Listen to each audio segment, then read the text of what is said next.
Hola. Hoy vamos a meternos de lleno en unos materiales súper interesantes. Son unas diapositivas y unas notas de clase sobre los fundamentos teóricos y también conceptuales de la fisioterapia. A ver, ¿cuál es la idea? Pues entender bien qué son estos marcos, por qué importan tanto y, bueno, cómo han ido dándole forma a la fisioterapia que conocemos hoy. Es como ver los planos antes de admirar el edificio, ¿no? Tenemos una mezcla curiosa de fuentes. Por un lado, lo visual, unas diapos académicas, y por otro, una transcripción de clase, mucho más hablada, con ejemplos, casi como estar ahí sentado. Así que bueno, vamos a desmenuzarlo. Arranquemos por el principio, el marco teórico. Las diapos lo pintan como esa parte clave de una investigación, donde juntas referencias, conceptos, antecedentes, lo que sostiene todo el estudio. El cimiento, básicamente. Exacto, pero fíjate, lo importante aquí, y eso lo recalcan mucho las notas de clase, es que no es solo un listado de teorías, ¿eh? Su función real es mostrar sobre qué base, sobre qué conocimiento previo estás construyendo tu investigación. Necesita, como decían en la clase, un antecesor. La investigación seria no surge de la nada, ¿sabes? Siempre parte de algo, dialoga con lo que ya existe. Claro. Necesita como una historia detrás. Me gustó el ejemplo de investigar las corrientes interferenciales para la ciatalgia. No puedes solo empezar a aplicar corrientes y ya.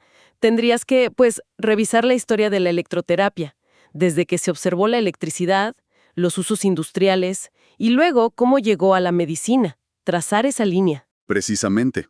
Y ese marco se arma, según estos materiales, con dos cosas clave. Los antecedentes, o sea, las investigaciones previas sobre tu tema específico, y la teoría más general, las obras de los referentes en el área. El ejemplo del tamaño de las familias que se usó en la clase es muy bueno para entender esto. Sí, ese estuvo genial. Los antecedentes serían los estudios que explican por qué antes las familias eran más grandes. Costumbres, el costo de los terrenos que permitía casas más grandes, como la anécdota esa de la casa de los abuelos. Correcto.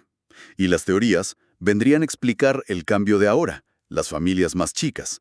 Ahí entra la economía, el costo de vida actual, la educación, sobre todo de las mujeres, ¿no? Cambios de valores, planificación familiar. El marco teórico, pues, lo que hace es juntar todo eso. Los hechos, las explicaciones teóricas, para entender el fenómeno completo. Uf, pero armar eso suena un trabajón. Las fuentes mencionan un proceso bastante metódico, ¿no? 7 pasos, creo. ¿Podemos repasarlos? Me llamó la atención lo riguroso que parece. Sí, claro, y vale la pena verlos, porque te dan una idea del nivel que se espera. 1. Identificar bien el tema, definirlo clarito. 2. Revisión de bibliografía, pero exhaustiva. Y ojo, que en las notas dicen 100 fuentes o más, si hace falta. No es poca cosa. 100 fuentes, wow, eso es muchísimo. ¿Es algo estándar o más bien un ideal? Suena a que te pasas meses solo leyendo antes de empezar. Buena pregunta. Como lo plantean en la clase, suena más a un estándar de rigor para investigaciones serias, tipo tesis doctorales o proyectos grandes. La idea es que solo así te aseguras de conocer bien el campo, no reinventar la rueda, y de verdad encontrar dónde puedes aportar algo nuevo.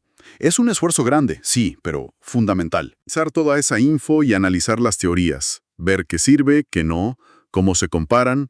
4. Conectar todo. Ver cómo dialogan esas teorías y antecedentes, si se apoyan o se contradicen. 5. Definir bien los conceptos clave. ¿Qué entendemos por economía familiar en el ejemplo?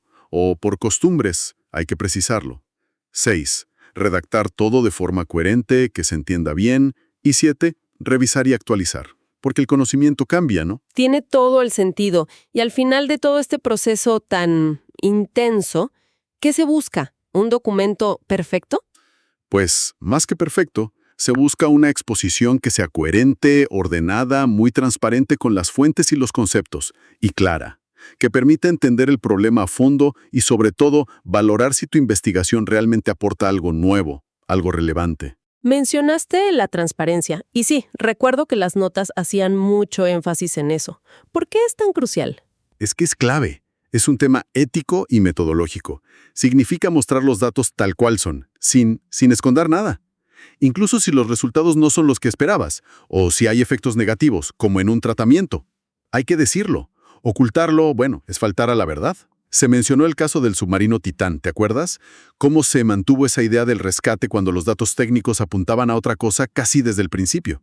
Esa falta de transparencia genera confusión, falsas esperanzas. Claro, la credibilidad científica depende de eso. Totalmente. Para tomar decisiones informadas, necesitas la verdad completa. Entendido. Entonces, si el marco teórico es esa base amplia, ese ¿de dónde venimos?, ¿cómo encaja el marco conceptual? A veces suenan parecido, pero las diapos lo separan. Hacia adelante. Hacia tu propia investigación. Las diapos dicen que sirve para aclarar tu problema específico, tu propósito, para refinar tus preguntas de investigación. También orienta qué datos buscar y cómo, y luego cómo analizarlos. Y te da como una perspectiva coherente para interpretar lo que encuentres. Ah, ok. O sea que si el teórico es el mapa grande del territorio, el conceptual es como la brújula y la ruta específica que vas a seguir tú. ¿Algo así? Esa es buena analogía, sí, exacto. Ajusta el foco, digamos, para que te centres en lo importante. Se trata de hacer las preguntas correctas y buscar los datos pertinentes para esas preguntas. Ayuda a no perderte, a no irte por las ramas. Y eso conecta con otros ejemplos que salieron en la clase, ¿verdad? Sobre cómo un mal marco conceptual te puede llevar por mal camino. Exacto. Volvió a salir lo del Titán. Se criticó esa narrativa de rescate, que era un marco conceptual que ignoraba los datos físicos de la presión, la implusión probable. Y también se habló del caso del crimen en el CCH. La crítica era que muchos medios usaron un marco conceptual, digamos, sensacionalista. Se enfocaron en especular sobre la vida social del chico, sus amigos, en vez de aplicar un marco más criminológico o psicológico, uno enfocado en analizar factores individuales, motivaciones directas, cosas verificables para explicar el acto en sí. Entiendo. Se trata de ser objetivo, coherente, basarse en hechos verificables y relevantes para tu pregunta, no en lo que más vende o lo más fácil. Justamente. Y eso exige rigor. El ejemplo del paciente que cree que le dio mal de ojo por comer un pastel. Sí, ese fue muy gráfico. Claro. El profesional de la salud, fisio, médico, quien sea, tiene que operar con un marco conceptual clínico. Obvio, respetas la creencia del paciente, la validas como su experiencia, pero tu marco profesional te obliga a buscar causas objetivas, una intoxicación alimentaria, por ejemplo. No puedes diagnosticar mal de ojo, aunque sí lo consideras en la conversación, en la relación. Es un equilibrio, ¿no?, entre rigor y sensibilidad. Vale, creo que ya tenemos una idea más clara de estos marcos en general. Ahora, aterricemos esto en la fisioterapia. ¿Cómo se aplican aquí?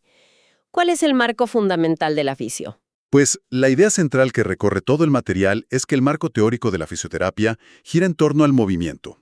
El movimiento como algo esencial del ser humano y su salud. Ese es nuestro objeto de estudio principal. Me imagino que la forma de entender ese movimiento ha cambiado con el tiempo, ¿no? Las fuentes hablan de una evolución, de un cambio de marco. Totalmente. Describen una transición muy clara. Pasan de un marco tradicional a un marco actual. El tradicional, que dominó por mucho tiempo, veía la fisioterapia más bien como un auxiliar de la medicina. Auxiliar, o sea, como que solo seguía órdenes. En buena medida sí. En ese modelo, el médico diagnosticaba, indicaba el tratamiento y el fisio, pues, aplicaba. Hacía los masajes, ponía las compresas, supervisaba los ejercicios. Era un rol más técnico, asistencial y muy jerárquico. La frase que se usó en clase fue, éramos el ayudante de. El foco era recuperar la función física básica, a veces con objetivos muy concretos, como rehabilitar soldados para la batalla, por ejemplo. Uf, eso de ayudante de suena fuerte. Marca una falta de autonomía tremenda. Dicen las fuentes si ya en esa época había gente que no estaba de acuerdo o era simplemente así como funcionaba. Mira, las fuentes que tenemos se centran más en describir cómo era ese modelo y compararlo con el de ahora. No entran en detalles sobre resistencias tempranas, pero sí dejan claro que esa visión era la que mandaba. La historia que cuentan es la de una evolución hacia más autonomía y una visión más completa, lo que sugiere que la propia profesión fue empujando para superar esas limitaciones. Ok, entendido. Entonces, ¿cómo es este marco actual que proponen? ¿Qué es lo que cambió de fondo? Profesión autónoma, con su propio conocimiento, capacidad de diagnóstico y decisión dentro de su campo. Y lo más importante quizás, adopta una visión mucho más integral de la persona. Ya no es solo un cuerpo que se mueve, es un enfoque biopsicosocial y cultural. Biopsicosocial y cultural. Eso suena a mirar mucho más allá de músculos y huesos, ¿eh? Exacto. El movimiento sigue siendo el centro, claro, pero ahora lo entendemos y lo abordamos considerando muchas dimensiones que interactúan. La individual, o sea, lo único de cada persona. La corporal, lo físico. La psicosocial, emociones, pensamientos, relaciones, trabajo. Y la colectiva, la cultura, la sociedad, la economía. Ya no es solo la mecánica del movimiento. Es como todo eso influye en cómo nos movemos, en el dolor, en la función, en el bienestar general. Y este marco actual, que es más complejo, ¿se basa en alguna teoría concreta? ¿Mencionan las fuentes qué ideas le dan soporte? Sí, sí. Mencionan 3 teorías como pilares. 1.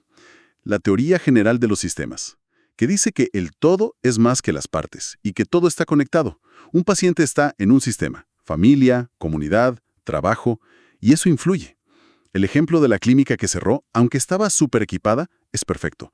Estaba en una zona, la Roma Condesa decían, donde el sistema, la gente, sus necesidades, sus hábitos, no conectó con lo que ofrecían. Ignorar el sistema, pues fracasó. Hay que entender el sistema.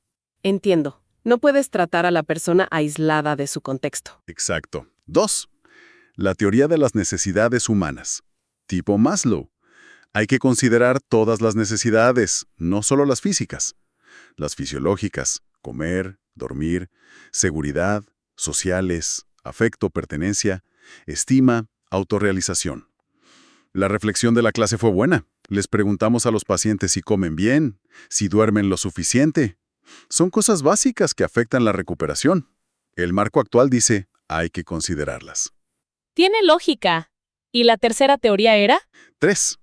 La teoría de la comunicación. Fundamental en el modelo de ahora. Se deja atrás eso de solo dar órdenes. Ahora, la comunicación efectiva es clave. Explicar bien, escuchar al paciente, usar un lenguaje claro, que participe en las decisiones. Incluso, decían, admitir si te equivocas o necesitas cambiar el plan. Es un cambio hacia una relación más de equipo, ¿no? Fascinante cómo teorías de la biología, sociología, psicología, todas juntas le dan forma a la fisio actual. Y en la práctica, ¿cómo se ve esto? Mencionaron a Feldenkrais, a Boita, relacionados con movimiento eficiente, cerebro, autoconciencia. ¿Cómo encajan ahí? Encajan perfecto, refuerzan esa idea de que el fisio va más allá de lo mecánico. Enfoques como el de Feldenkrais con la conciencia a través del movimiento o Boita con los patrones motores reflejos. Conectan mente, sistema nervioso, percepción y eficiencia del movimiento. Se relaciona mucho con algo que también salió en la clase, la memoria motriz. Memoria motriz. ¿Te refieres a cómo aprendemos y recordamos movimientos? Sí, pero con un matiz clave que destacaron. El aprendizaje motor que de verdad se queda, el significativo, no es solo mecánico. Está súper ligado a la emoción, al significado, a la intención que tiene ese movimiento para ti. No aprendes igual algo que te da lo mismo que algo que te importa, que te emociona, que tiene un propósito para ti. Ah, claro. Como los ejemplos que dieron, que fueron muy potentes. El de la bailarina con demencia, Sí, que aunque había perdido mucho al oír la música de sus ballets, recordaba los movimientos, porque estaban grabados con emoción, con significado vital. exacto. O el ejemplo más simple. Te acuerdas perfecto de cómo tocar en la flauta esa canción que te encantaba de niño, pero olvidaste todas las demás que aprendiste y no te decían nada. Si no es relevante, si no conecta emocionalmente, el aprendizaje es más superficial, dura menos. Y eso cambia totalmente cómo piensas las intervenciones en fisio hoy. Totalmente. Después de esta charla, me queda mucho más claro. Estos marcos, el teórico y el conceptual, no son solo teoría abstracta o burocracia académica. Son de verdad la brújula y el mapa. Definen qué es la fisioterapia, cómo ve a las personas y cómo investiga para seguir avanzando. Vimos un viaje increíble, ¿no? De algo mecánico y auxiliar a una visión súper integral, sistémica, humana. Estoy totalmente de acuerdo.